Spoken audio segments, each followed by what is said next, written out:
right. And then in a minute, we'll be on live feed with the press, and we'll go from there.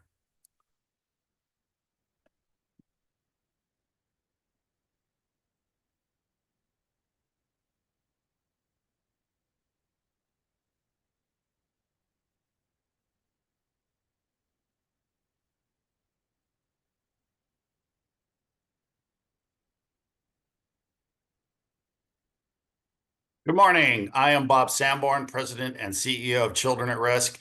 We're here today to talk about childcare deserts in the state of Texas.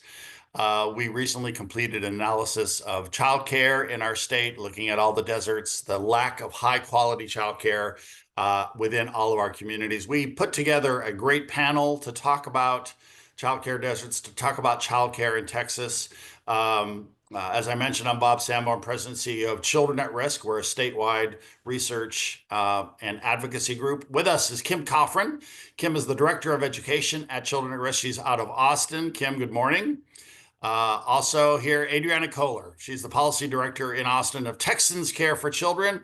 Adriana, thank you very much for being here.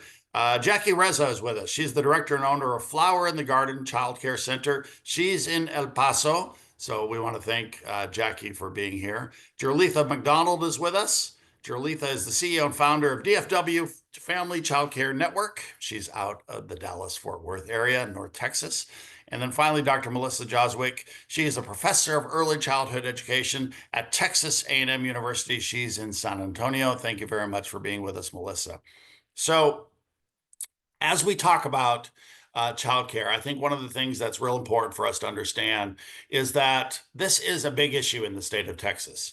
We've gathered a lot of experts today. We've done this analysis because what we want to focus on is our workforce, and our workforce today and our workforce as we go into the future. And when we talk about today's workforce, what we understand is that there are families in Texas that want to work, right? We are a working state. So we have families who want to work, but if they can't find childhood education, if they can't find a place, childcare for their children, then it becomes much more difficult for them. So one of the things we're focused on today is talking about how families can find that childcare and the lack of places for their children.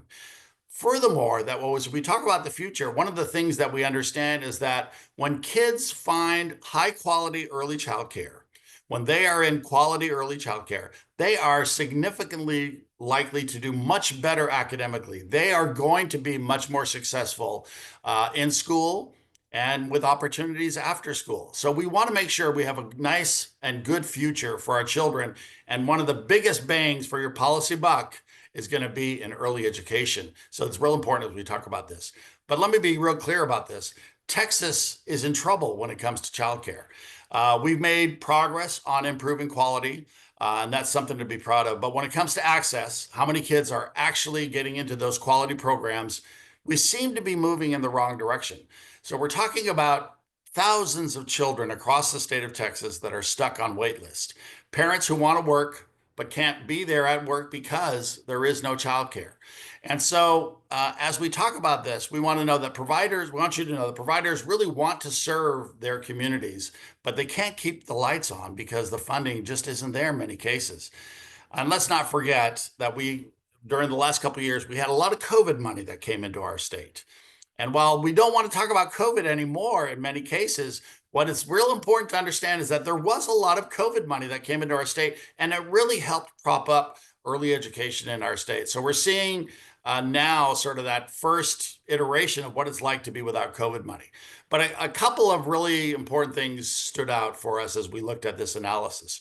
One is that we've lost a lot of childcare seats across the state of Texas in the last year, over 75,000 seats that we've lost. Those are families that are desperately trying to find spots for their kids, in many cases not being able to find it. Across most areas in our states, the number of deserts have increased, meaning more communities have little to no access to reliable quality care. The worst hit in our state, El Paso, the Rio Grande Valley, Fort Worth, Dallas. We've seen a lot of problems in those communities specifically. And the families that have been hit the hardest, low-income families. We often forget that young families in the state of Texas, that's a lot of kids. It's a lot of families. 65% of all the children in the state of Texas are in low-income families. So that means these families are struggling. These are working parents, and these, in many cases, are the families that need the most help. We've been pushing really hard for quality. That's working. Thanks to the requirement that subsidy providers join the Texas Rising Star. Because of that requirement, more kids are receiving scholarships now in these high quality programs. That's a big win for our state. But we need to make sure that parents can really find a spot. That's going to be the most important thing. And that's still reality in many Texas towns and neighborhoods, that parents want to work, but it's becoming very difficult for them to find spots. But if you ask any of the providers, and we'll have some today, they'll tell you they want to serve more families. They want to do it right, but they can't make the math work at current reimbursement rates. It's just not sustainable. So we lose programs, we lose staff, and ultimately we lose kids who miss out on critical early learning, and when they miss out on that later success in their life. Now, one of the things that we're really excited about is the Texas House has stepped up with $100 million in a supplemental budget to support these high quality early education programs. We really think that the Senate is going to follow suit, and that's a big deal. It shows that lawmakers are paying attention. This should be an easy thing. The research shows this is a big bang for your buck, so we want them to continue to pay attention to do it.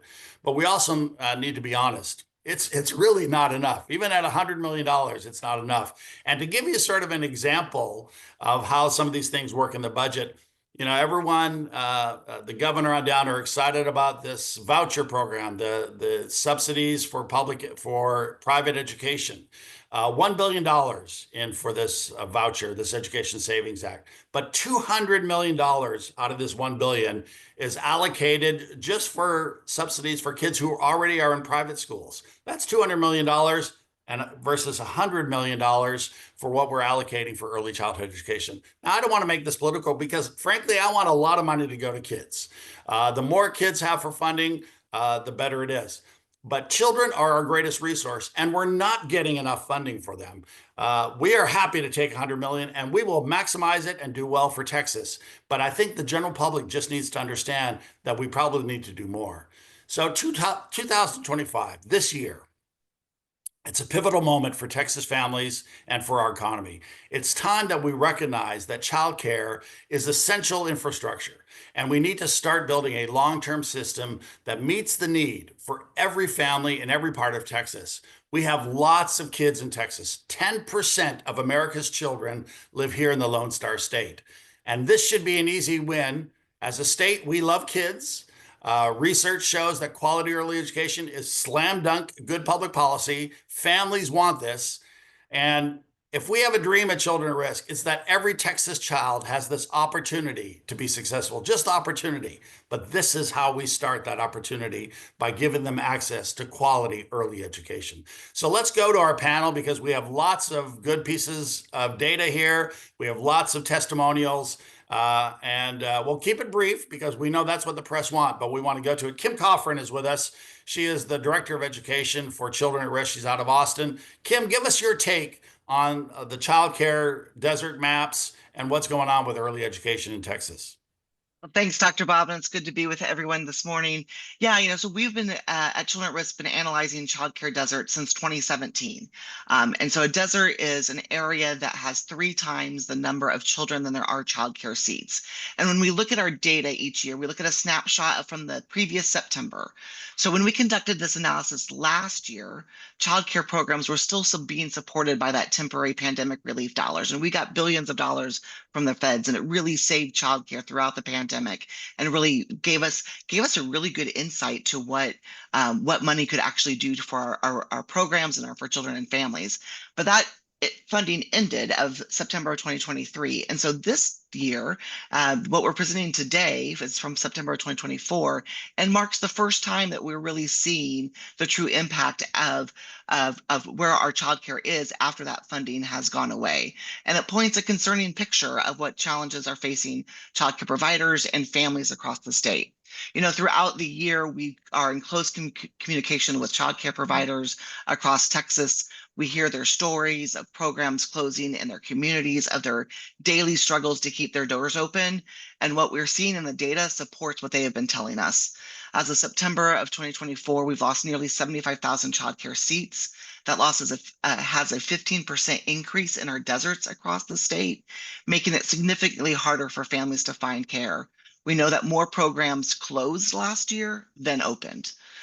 We also continue to see a decline in our family childcare homes, providers who care for small groups of children in their own home. And these programs are important part of option for families, especially those with infants or those with non-traditional work hours. Since 2019, we've seen a 24% loss of family childcare providers, which just means fewer choices for families who already have limited access. But like Dr. Bob said, there is a piece of good news. When we look at our Texas Rising Star deserts, those areas without access of high quality childcare, we actually saw a decrease in deserts, a 13% decrease, which means more programs are achieving that high quality standard of Texas Rising Star, which is our state's revenue system, rating system. That progress is largely thanks to a law that was passed in the 87th legislative session, which requires programs serving children on scholarships to participate in TRS. We're finally starting to see that impact. More children who are on scholarship are in high quality programs, giving families a few more options when it comes to quality. But with that improvement, the overall picture still remains deeply troubling. With the number of childcare programs shrinking, 88% of our low income working families now live in the childcare desert. And as of December of 24, nearly 95,000 children are on our childcare subsidy waiting list, waiting for that assistance. The data from September 2024 paints a concerning picture for childcare in Texas. We're encouraged by the rise in high quality programs. We got to keep that up. But the steep loss in overall capacity, the continued decline of home-based care, and the overwhelming number of families left without access, especially our low income families, make it clear that we're in a crisis. Families need solutions and they need them now. Kim, I wanted to ask you, we know that young families are much more likely to be low income. I mean, that's sort of the reality, is that when you're younger, you're going to be lower income Yep. than as you get older. What is the difference for that young family, and specifically for those kids, when they go to high quality childcare as opposed to not going to childcare or lower quality childcare? What is the difference in terms of their success? The brain, it does so much growth and development those first 3 years and those first 5 years. And it's just an ample opportunity for language and reasoning and getting our executive functions to work. And when we're in high quality programs, children really are able to get those experience. So when they get to kindergarten and when they get in third grade and even in high school, they have that base foundation. We've given their brain every opportunity to develop to its full capacity when we're in high quality programs. Very good. Kim Kofron is the Senior Director of Education. She's in Austin for Children at Risk. Thank you, Kim, very much. Let's go also in Austin, Adriana Kohler. She's the Policy Director for Texans Care for Children. Adriana, give us your take on all of this. Good morning. Thanks for having me here. As Kim mentioned, the most recent state data says that 95,000 families are on a wait list for the Child Care Services Program. That's too many families waiting for a slot to open up that's affordable and high quality. But we've got some good news. Late last week, the Texas House approved a supplemental budget bill, HB 500, with $100 million for childcare scholarships. This couldn't come at a better time. This funding will allow the Texas Workforce Commission to serve additional families in the Child Care Services Program. We're thrilled that Texas leaders are taking this historic step to empower families. It helps families have more choices for their child care. This investment in scholarships is wonderful news for parents and their children. More parents can go to work. More children are in safe, high quality childcare during those critical years. I'm a mom of a 1-year-old and a 4-year-old, and I love this news. I love that my little ones can be in class with their peers, and that slots might open up and we might be able to serve more families. I do want to take a moment to appreciate the leaders who are making this happen. Chairman Greg Bonin, Speaker Burrows, Chairman Wally from Houston, and other state leaders who are making a commitment to Texas families. I can't say enough. This is unprecedented, and we hope it's just the first step for many years to come. What's next? This bill goes to the Senate, so it's now under the Senate for consideration, and we hope in the coming days and weeks they'll take it up and it'll end up on the governor's desk for a signature. Adriana, Texas is interesting that because childcare is not, it's bipartisan. It's not a partisan issue, right? You have both parties with these strong pro-family values.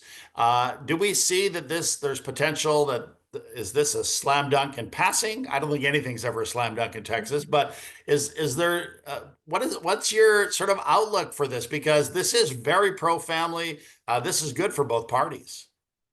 Right. I won't say it's a slam dunk. I don't want to jinx us until the signature is on the bill, but this is the package, the supplemental bill is a bill that has to pass whether or not childcare, the $100 million for childcare subsidies stays in is a question. That's why we need to make sure that Senate leaders know that this is an important funding piece that should be included in the final bill. We still need to tell every single senator from Texas that that should stay in, and they should consider this a big win for pro-family, pro-child, for the agenda going forward. Very good. Adriana Kohler, she is out at Texans Care for Children, a great advocacy group in Austin. Let's go down to way over to El Paso, Texas. Jackie Reza is with us. She's the director and owner of Flower in the Garden Child Care Center in El Paso. Jackie, one of the things that we noticed is that El Paso was sort of had bad conditions, a lot of deserts when it comes to childcare. And so you're out there in the desert with these childcare deserts. Jackie, give us your take on all of this. Hi, good morning, everyone. Thank you so much for having me today. And yes, I'm not here just representing my center, but all the centers here in El Paso and throughout the state. We have a childcare crisis throughout the state of Texas, and it's just becoming more urgent every day. Childcare, like you said, the deserts are increasing, but not just because there aren't enough providers, but because families can't afford the care and providers can't sustain operations under the current systems we have. So as a big part of the challenge is a gap between what families need and what providers are expected to deliver under certain requirements, especially, the new Texas Rising Stars program. As it's well-intentioned, these requirements don't often reflect the real world operations of what we're receiving of funding, especially smaller or community-based programs. The high standards are important, but without the resources to meet them, many centers are left struggling to survive. Many families here in El Paso, we have waiting lists, and we just can't get these little ones into our doors because either we don't have enough staff, because that's also another problem, right? The low staff wages that these providers that we're able to give them.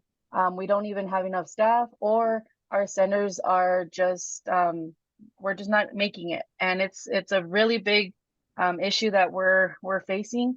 But thanks to the 100 million that has just been recently passed, it's going to be such a powerful step forward that we will be able to now provide these families ability to go back to work, go back to school, and possibly even actually in our area here in El Paso, the Senator Blanco actually just passed something recently to offer after-hour cares for families that are going back to school, and so it's just going to be such a big step going forward.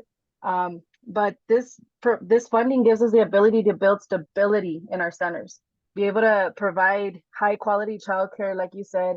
High quality childcare not only gives a child a great place to be, but it also gives them the ability to have social, emotional growth, and so much more. I always say, we are building the future little citizens of the world. And so, we might be able to give them that step. I always say, maybe I'll have the next president of the United States on my center, and we were able to transform their lives. And so that's why it's so important for us here in Texas to be able to look at the children and invest in them. It's an investment. If we invest in them now, we will see something way bigger at the end. And so we just have to start with making these choices together and looking at the systems that we have in place as well. And that will make a huge difference for the children here in the state of Texas. Jackie, yo sé que usted habla español y si podemos alguna palabra para la prensa latino, háblanos de las cosas que son difíciles, porque como vives en El Paso y como los desiertos de childcare son, hay muchos ahí en El Paso, ¿nos puede hablar en un pocas palabras de qué está pasando ahí? Sí, claro. Las cosas aquí en El Paso están un poquito difíciles porque no tienen acceso a alta calidad los padres y familias porque no pueden regresar al trabajo porque está muy caro el precio de guarderías. Entonces, haciendo esta inversión en los niños puede ayudar que nosotros podamos ver un cambio en no nomás nuestros niños, pero nuestras familias. Vamos a poder ver que ellas van a poder trabajar y van a poder regresar al trabajo y también los niños van a poder crecer emocional, con su social emocional, también esta autoestima va a estar alto. Yo siempre he dicho que a lo mejor nosotros tenemos el futuro presidente de los Estados Unidos, entonces a lo mejor nosotros vamos a hacer esa diferencia en esa familia y en ese niño. Es muy importante que el estado de Texas y todos, ¿verdad?, nos pongamos juntos para hacer los cambios que es necesario en el estado de Texas para los niños y especialmente los más vulnerables. Estamos creando los ciudadanos futuros de nuestro futuro. Very good. Muchísimas gracias, Jackie. Jackie Reza is the director and owner of Flower in the Garden Child Care Center in El Paso, Texas. Let's go to North Texas. Jerletha McDonald is with us. She's the CEO and founder of DFW Child Care Network. Jerletha, give us your take on all of this. Oh, well, thank you so much for having me. I love the opportunity to speak on behalf of family childcare educators. We are witnessing a steady decline in family childcare programs across the state, and the providers I work with are sounding the alarm. Here is some of the things that we are looking at. Rising costs and financial strain. The cost of living, including housing, food, and basic supplies, continues to rise, impacting both families and educators. Many families on the child care scholarship waitlist are simply cannot afford child care without the support of the scholarship program. At this time, many family child care educators who do participate in the scholarship programs still struggle because reimbursement rates do not reflect the true cost of providing high quality care. We are thankful for the new bill that's out that will increase, will get some kids off the waiting list, but we still have more work to do. Zoning and HOA restrictions. Educators are increasingly being targeted by local zoning laws and homeowner associations that limit and prohibit home-based child care businesses, even when they are fully licensed and in compliance. I just had a phone call the other day with a provider who has to close next week due to her HOA, and she is a licensed child care facility. Senator West's bill, SB 599, is a step in the right direction. This bill will help reduce barriers by preventing local zoning restrictions and more. Lack of business knowledge and retirement planning. While many family child care educators are experts in child development, they often lack, not all, but some, business development tools, financial planning resources, and retirement strategies. Could you imagine working your whole life as a child care educator and retiring without any retirement benefits? But you have the most important job in the world, right? What could be done to improve conditions for family child care educators? Increase reimbursement rates for providers participating in the scholarship program. We will love if our state increases reimbursement rates, especially all the hard work that we do by becoming Texas Rising Star providers.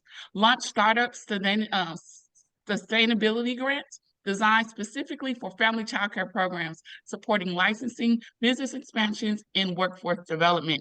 Protect family child care businesses by supporting legislative bills that support family child care. Provide business and financial literacy training to help educators run high-quality, sustainable businesses and plan for retirement. And also expand access to child care scholarships. and increased funding as always, right? And lastly, I want to leave us with, let's rethink and reimagine childcare. It's time to rethink and reimagine childcare with bold innovation and cross-sector collaborations. We must engage industries that depend on childcare workforce, healthcare, education, retail, hospitality, logistics, and beyond. These industries cannot function without childcare. Together, we can design a more equitable, sustainable, and family-centered system that supports working families and the educators who serve them. Remember, childcare is the workforce behind the workforce. That is so true. Julitha McDonald is the CEO and founder of DFW Childcare Network. And Julitha, I'm so alarmed that the number of deserts have gone up in the Dallas-Fort Worth area. It's something. Here's one of the largest cities in America, right? And so there's so much work to do, not only in Texas but specifically there as well. So thank you very much for being here with us. Thank you. Next up, we're going to go out to San Antonio. Dr. Melissa Joswick is a professor of early childhood at Texas A&M University, San Antonio. So we're going to get the professor's viewpoint on all of this. Melissa, give us your take on what we're seeing here. I think that it's really, thank you, Bob, and thank you everyone for highlighting how complex this problem is, because there's not one single solution that is going to strengthen the early childhood ecosystem such that we are fully prepared to support the larger workforce. The data you're sharing about the childcare deserts growing, childcare, having fewer and fewer childcare providers. One of the things we learned in San Antonio recently through research that the city funded was that the number one reason childcare centers are not operating at capacity, that they are not improving their quality, or they are not expanding their capacity, is the workforce. They don't have sufficient staff and sufficiently qualified staff. So that's certainly one piece of this puzzle. And that's the piece I think I want to really kind of talk about, because in my work as a professor, on a daily basis, we're working with those childcare providers, really seeing what it takes to get to that quality. We heard Kim talk about the importance of quality earlier on, but the staff is such a key component in that quality. And so, I think that complex problems take complex solutions. And so we're in San Antonio. One of the things that we're working on, we recently broke ground on a $20 million building, Educare San Antonio, and it's really targeting that workforce component, that piece where it's very difficult for individuals who have a passion for caring for young children and families to go into that classroom day after day and meet all of the different challenges that face them. We've got to do more to support the workforce in gaining the knowledge and the skills that it takes to work effectively with young children. And so, we're fortunate to be in a state where there are teach scholarships. I feel very fortunate to be in a city where we have the SA Ready to Work funding, where there are dollars that support individuals to go back to school and to learn and to gain the knowledge and skills. And then to be on the A&M San Antonio campus, where we're building this collaborative approach to training the workforce. I feel very honored to be part of that network. It is difficult to know how to work with young children. And so Educare San Antonio, it really began because we had advocacy groups go out into the community and say, if we want to strengthen all childcare providers in San Antonio, we've got to provide that level of coaching and mentoring and support. And so Early Matters San Antonio took that torch. They ran with the university alongside of them. And then we had so many nonprofits in the community. We had city support. That type of an approach where it's not just on any one entity's backs, but where you have public, private, you've got city support, you've got nonprofits, all coming together around a shared mission of improving things for young children and families. I think that's really what is key to solving many of these issues around the childcare deserts, but it certainly has been strategic and very valuable in addressing the workforce component here in San Antonio. And so I would just sort of advocate that we continue to put money into that workforce development, because it is key to improving the downward trend, or to turn around that trend in childcare deserts. Yeah, Melissa, I want to address that quickly because, people are obviously hyped up about this $100 million, which, as Adriana points out, is not a done deal.